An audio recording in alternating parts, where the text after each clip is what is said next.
দেখো গাইস, এটা দই কাতলা করছি। এটা হচ্ছে 8 পিস মাছ আর 4টে আলু গাইস। 8 পিস মাছ আর 4টে আলু।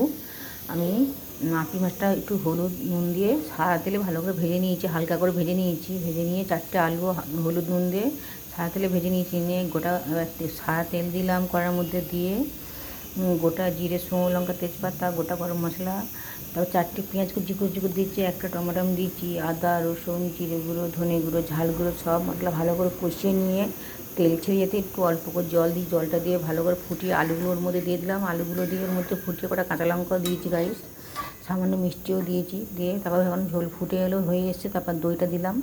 দই আর ঘি দেবো, একটু সামান্য মিষ্টি দেবো। দইটা দেওয়ার সময় আমি দইটা ভালো করে জল একটু আটাতে ভালো করে ফাটিয়েছি, গ্যাস সিমে রেখেছিলাম, নাহলে দইটা গ্যাস কেটে যায়। আগেবারে বলেছিলাম, এখনও বলছি, দইটা কেটে যায়। তোমরা গ্যাস সিমে রেখে দইটা যখন দই কাতলা করবে, গ্যাস সিমে রেখে তারপর দইটা দেবে, ফাটিয়ে ভালো করে দইটা দেবে, দেখবে দই কাতলা দইটা ফাটবে না আর কি। তোমরা এরকম দিয়ে করবে গাইস, খুব ভালো লাগবে খেতে। তো ভালো লাগলে লাইক করবে, শেয়ার করবে। আমি একটুখানি ঘি দেবো আর একটু মিষ্টি দেবো গাইস, দিয়ে লাভিয়ে নেবো। দই কাতলা হয়ে গেছে আমার। তো ভালো লাগলে লাইক করবে, শেয়ার করবে।